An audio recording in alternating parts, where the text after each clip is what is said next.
வணக்கம். பரபரப்பு மீடியா செய்திகளுக்காக நான் நிரோஷன். லெபனானில் இஸ்ரேலிய விமான தாக்குதல்கள் தொடர்கின்றன. பெகா பள்ளத்தாக்கில் இஸ்ரேல் நடத்திய தாக்குதலில் 2 பேர் கொல்லப்பட்டதாக லெபனான் தெரிவித்துள்ளது. லெபனானின் சுகாதார அமைச்சு 2 பேர் கொல்லப்பட்டதாகவும் 3 பேர் காயமடைந்ததாகவும் கூறியது. ஜந்தா கிராமத்திற்கு அருகில் இஸ்ரேலிய ஆளற்ற விமானம் தாக்குதலை நடத்தியதாக ஹெஸ்போல்லாவுக்கு நெருக்கமான அல்மாயிரின் தொலைக்காட்சி தெரிவித்துள்ளது. மூலோபாய ஆயுதங்களை தயாரிப்பதிலும் சேமித்து வைப்பதிலும் ஈடுபட்டிருந்த 2 ஹெஸ்போல்லா செயற்பாட்டாளர்களை குறிவைத்ததை IDF உறுதிப்படுத்தியது. தெற்கு லெபனானில் ஹெஸ்போல்லா தளத்தில் அந்த இயக்கத்தினரின் செயற்பாடு இஸ்ரேல் லெபனான் புரிந்துணர்வு ஒப்பந்தத்தின் அப்பட்டமான மீறல் என்று இஸ்ரேலிய ராணுவம் கூறியது. ஹெஸ்போல்லா இந்த தாக்குதலை கண்டித்துள்ளது. ஹெஸ்போல்லாவுடன் இணைந்து லெபனான் நாடாளுமன்ற உறுப்பினர் இப்ராஹிம் மௌசாவி இது ஒரு கடுமையான ஒப்பந்த மீறல் என்று கூறினார். ஹெஸ்போல்லாவின் பொதுச் செயலாளர் நயம் ஹாசிம் இந்த தாக்குதலுக்கு பதிலடி கொடுக்கப் போவதாக இஸ்ரேலுக்கு நேரடியாக அச்சுறுத்தல் விடுக்கவில்லை. ஆனால் சும்மா கொல்லப்படுவதையும் ஆக்கிரமிக்கப்படுவதையும் நாங்கள் ஏற்றுக்கொள்ள மாட்டோம் என்றார். அவர் அப்படி அடக்கி வாசிப்பதன் காரணம் லெபனானில் ஹெஸ்போல்லா பெரும் இழப்புகளை சந்தித்துள்ளது மற்றும் அதன் உள்பலம் பலவீனம் அடைந்துள்ளது. கடந்த வாரம் ஹெஸ்போல்லாவுடன் நெருக்கமான ஒரு வட்டாரம் லெபனானில் இப்போது ஹெஸ்போல்லாவின் நிலை பற்றி விரிவாக பேசினார். ஹெஸ்போல்லா இயக்கம் அதன் தெற்கு லெபனானில் வசிக்காத செயற்பாட்டாளர்களை அவர்களின் தளங்களை காலி செய்யும்படி அறிவுறுத்திவிட்டது. போரில் ஹெஸ்போல்லா ஆட்பலத்திலும் பெரும் இழப்பை சந்தித்தது. அதனால் ஹெஸ்போல்லா சிரியாவில் இருந்த இயக்கத்தினரை லெபனானுக்கு அழைத்து அதன் அணிகளை ஓரளவுக்கு நிரப்பியது. இந்த நடவடிக்கை சிரியாவில் அல்-அசாத் ஆட்சி கவிழ வழிவகுத்தது. ஹெஸ்போல்லா அமைப்பு பலவீனம் அடைந்துள்ளது, ஆனால் தோற்கடிக்கப்படவில்லை என்று அவர் கூறினார். அவர் மேலும் கூறிய போது ஹெஸ்போல்லா போர் நிறுத்தத்திற்கு ஒப்புக்கொண்ட 3 மாதங்களுக்கு பின்னர் ஈரானிய ஆதரவு ஷியா பிரிவு ஹெஸ்போல்லாவுக்கு இஸ்ரேலின் ஆயுதப்படைகளால் ஏற்படுத்தப்பட்ட சேதம் தெளிவாக தெரிகின்றது. அதன் இராணுவம் கடுமையாக சீரழிந்துள்ளது மட்டுமல்ல, அதன் நிதி வசதிகள் அதிக அளவில் இழக்கப்பட்டுள்ளது. தனது நிதி கடமைகளை நிறைவேற்ற போராடும் அளவுக்கு சிரமப்படுகிறது. ஹெஸ்போல்லா நீண்ட காலமாக லெபனானில் ஒரு நாட்டுக்குள் ஒரு பெரிய அளவிலான மாநிலமாக செயல்பட்டு உறுப்பினர்களுக்கு வேலைகள் மற்றும் சமூக சேவைகளை வழங்குகிறது. கொல்லப்பட்ட ஹெஸ்போல்லா இயக்கத்தினரின் குடும்பங்களுக்கும் போரின் போது வீடுகள் அல்லது வர்த்தகங்களை இழக்கும் உறுப்பினர்களுக்கும் இழப்பீடாக பணம் செலுத்துகிறது. ஆனால் அதன் சமீபகால போரின் சூழல் அந்த பணம் செலுத்துவதில் பலவற்றை சாத்தியமற்றதாக்குகிறது. ஹெஸ்போல்லாவின் முதன்மை நிதி நிறுவனமான அல்கான் அல் ஹசான் வங்கி இஸ்ரேலிய விமான தாக்குதல்களில் கடுமையாக சேதமடைந்தது. சமீபகால வாரங்களில் அந்த வங்கியால் ஏற்கனவே வழங்கப்பட்ட இழப்பீட்டு காசோலைக்கான கொடுப்பனவுகளை முடக்கியதாக சில குடியிருப்பாளர்கள் கூறுகின்றனர். சில ஹெஸ்போல்லா உறுப்பினர்கள் தங்களுக்கு இந்த ஆதரவும் கிடைக்கவில்லை என்று கூறுகிறார்கள்.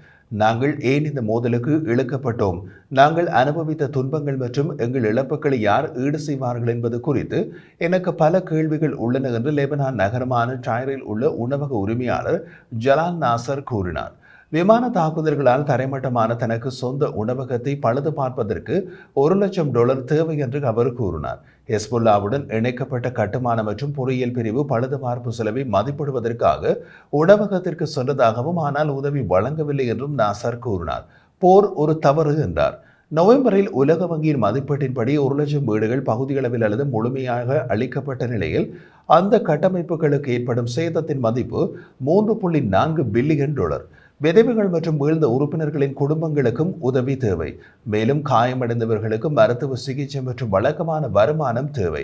லெபனானின் புதிய அமெரிக்க ஆதரவு அரசாங்கம் ஆட்சி அமைத்துள்ளது. ஹெஸ்போல்லாவின் முக்கிய ஆதரவாளரான ஈரானில் இருந்து வரும் பணப்பாய்ச்சலை தடுக்கும் லெபனான் அரசின் முயற்சிகள் ஹெஸ்போல்லாவின் நிதி சவால்களை அதிகப்படுத்துகின்றன. சிரியாவின் அல்-அசாத் ஆட்சியின் வீழ்ச்சியும் ஹெஸ்போல்லா மற்றும் டெஹ்ரானுடன் கூட்டணி வைத்திருந்த ஆயுதங்கள் மற்றும் பணத்துக்கான பாதையை துண்டித்தது. ஹெஸ்போல்லா அதன் பலவீனமான நிதி மற்றும் இராணுவ நிலைமையை பகிரங்கமாக ஒப்புக்கொள்கிறது. இப்போது அதன் ஆதரவு குறைந்தபட்சம் வெளிப்புறமாக வலுவானதாக தோன்றுகிறது. செப்டம்பரில் இஸ்ரேலிய விமான தாக்குதலில் கொல்லப்பட்ட ஹெஸ்போல்லாவின் முன்னாள் தலைவர் ஹசன் நஸ்ரல்லாவின் இறுதிச் சடங்கில் லட்சக்கணக்கான மக்கள் கலந்து கொண்டனர். ஹெஸ்போல்லாவின் அங்கத்தவர்களினி தங்களுக்கு நிதி, அரசியல் அல்லது பாதுகாப்பு நலன்களை வழங்க முடியாது என்பதை உணரும் போது ஹெஸ்போல்லாவின் மீதான விசுவாசம் நீண்ட காலத்திற்கு குறைய வாய்ப்பு உள்ளது. 1980களின் முற்பகுதியில் ஹெஸ்போல்லா இஸ்ரேலை அழிப்பதில் குறியாக இருந்த ஒரு இயக்கமாகவும், லெபனானில் 5.7 மில்லியன் மக்களில் 1/3 கொண்டு ஷியா முஸ்லிம் சமூகத்தை பிரதிநிதித்துவக்கூடிய ஒரு அரசியல் பிரிவாகவும் நிறுவப்பட்டது. ஈரானின் நிதி உதவியுடன் ஹெஸ்போல்லா ஷியா லெபனானியர்களுக்கு ஒரு சமூக பாதுகாப்பு அமைப்பை அமைத்தது. கட்சியின் ஆயிரக்கணக்கான உறுப்பினர்களுக்கு மருத்துவம், வங்கி சேவைகள் மற்றும் வேலைகளை வழங்குகிறது. கடந்த ஆண்டுகளில் ஹெஸ்போல்லா லெபனானில் ராணுவ செலவுகளை தவிர்த்து நன்மைகள், சம்பளம் மற்றும் பிற செலவுகளுக்காக சுமார் $1 பில்லியன் வருடாந்திர பட்ஜெட்டை பராமரித்துள்ளதாக நிபுணர்கள் மதிப்பிட்டுள்ளனர். ஆனால் கடந்த ஆண்டின் பிற்பகுதியில் இஸ்ரேல் விமான தாக்குதல்கள் மற்றும் ரகசிய தாக்குதல்கள் மூலம் நீண்ட கால மோதலை தீவிரப்படுத்திய போது அதன் செயற்பாடுகள் மோசமாக பாதிக்கப்பட்டன. நவம்பர் பிற்பகுதியில் போர் நிறுத்தம் ஏற்பட்டதிலிருந்து ஹெஸ்போல்லா மறுசீரமைக்க முயன்றது. ஹெஸ்போல்லாவால் நடத்தப்படும் அமைப்புகள் சேதமடைந்த லட்சக்கணக்கான வீடுகளை மதிப்பீடு செய்தன. மேலும் லட்சக்கணக்கான $630 மில்லியன் மக்களுக்கு அவர்களின் வீடுகளுக்கு இழப்பு அல்லது சேதத்திற்காக வழங்கியுள்ளது என்று ஹெஸ்போல்லாவுடன் இணைக்கப்பட்டு அரை வங்கியான அல்ஹான் அல் ஹசானின் அதிகாரி ஒருவர் தெரிவித்தார். தனிநபர் கொடுப்பனவுகள் ஒரு வருடத்திற்கு $12,000 முதல் $14,000 வரை வாடகைக்கு மரச்சாமான்களுக்கான கூடுதல் கொடுப்பனவுகளுடன் கொடுக்கப்பட்டன. அதே நேரத்தில் சமீபகால சமிக்ஞைகள் ஹெஸ்போல்லாவின் பண நெருக்கடியை விளக்குகின்றன. தெற்கு லெபனான் நகரமான ஹபோஷில் வசிக்கும் பத்வா ஹலால் ஜனவரி 28 தனது வீட்டுக்கு சேதம் ஏற்பட்டதற்காக ஒரு $7,000 இழப்பீட்டு காசோலையை பெற்றதாக கூறினார். ஆனால் அதை தற்காலிகமாக செலுத்த முடியவில்லை என்று அல்ஹான் அல் ஹசான் வங்கி கூறிவிட்டதாக கூறினார். ஹலால் இறுதியாக ஒரு மாதத்திற்கு பின்னர் தனது காசோலையை பணமாக்கினார். ஆனால் மற்றவர்கள் நீண்ட தாமதங்களை எதிர்கொண்டதாக கேள்விப்பட்டதாக அவர் கூறினார். லெபனானின் நபாட்டியா மாகாணத்தில் உள்ள கார் டீலரும் வர்த்தக சங்கத்தின் தலைவருமான மௌசா சிம்சியானி சேதமடைந்த வர்த்தகங்களை விட அவசர தங்குமிடம் தேவைப்படுபவர்களுக்கான கொடுப்பனவுகளுக்கு ஹெஸ்போல்லா முன்னுரிமை அளிப்பதாக கூறினார். நான் அவசர கால தங்குமிட உதவியாக $12,800 பெற்றேன் என்றார். ஆனால் நான் கிட்டத்தட்ட $1,00,000 மதிப்புள்ள சரக்குகளை இழந்தேன். அதற்கு இழப்பீடாக ஒரு காசு கூட கிடைக்கவில்லை என்றார். மருத்துவ சிகிச்சை மற்றும் வழக்கமான வருமானம் தேவைப்படும் காயமடைந்தவர்களுக்கு கொடுப்பனவுகள் உட்பட மற்ற செலவுகளும் அதிகரித்து வருகின்றன. ஹெஸ்போல்லாவை நன்கு அறிந்த ஒருவர் தி வால் ஸ்ட்ரீட் ஜேர்னலிடம் கூறிய போது, போரில் ஹெஸ்போல்லா 5000 துருப்புக்களை இழந்தது. 1000க்கும் மேற்பட்டோர் கடுமையாக காயமடைந்தனர். இதில் பலர் கைகால்களை இழந்தவர்கள் அல்லது நிரந்தர பார்வை இழப்பை சந்தித்தனர்.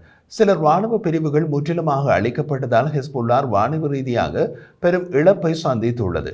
அதே நேரத்தில் ஜனவரியில் அமெரிக்க ஆதரவுடன் அவுன் தேர்தலில் ஜெயித்திருப்பது லெபனான் ஹெஸ்போல்லாவின் செல்வாக்கு குறைந்து வருவதற்கான சமிக்ஞையாக காணப்பட்டது. பல ஆண்டுகளாக ஹெஸ்போல்லாவின் போட்டியாளர்கள் ஹெஸ்போல்லா அரசு நிறுவனங்களை குறைமதிப்புக்கு உட்படுத்துவதாக அல்லது ஒத்துழைப்பதாக குற்றம் சாட்டுகின்றனர். லெபனானின் பொருளாதார மற்றும் அரசின் மீதான ஹெஸ்போல்லாவின் கட்டுப்பாட்டை அவுன் குறைக்க முடியும் என்று அமெரிக்கா மற்றும் ஐரோப்பிய நாடுகள் இப்போது நம்புகின்றன.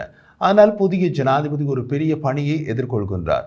லெபனான் அரசாங்கமே பல ஆண்டுகளாக பொருளாதார நெருக்கடியில் உள்ளது. புனரமைப்பு செலவில் பெரும்பகுதி அரசாங்கம் உள்வாங்க வேண்டும் என்ற ஹெஸ்போல்லாவின் கோரிக்கையை லெபனான் அரசால் நிறைவேற்ற முடியாது. ஹெஸ்போல்லா ஈரானிய சார்பு ஷியா பிரிவு இயக்கம் என்பதால் அரபு நாடுகளும் கை கொடுக்க போவதில்லை. மறுபக்கத்தில் அமெரிக்கா ஈரான் மீதான தடைகளை இறுக்கமாக்குவதால் ஈரானும் ஹெஸ்போல்லாவுக்கு பெரிய அளவில் கை கொடுக்க முடியாத சூழ்நிலை ஏற்படும்.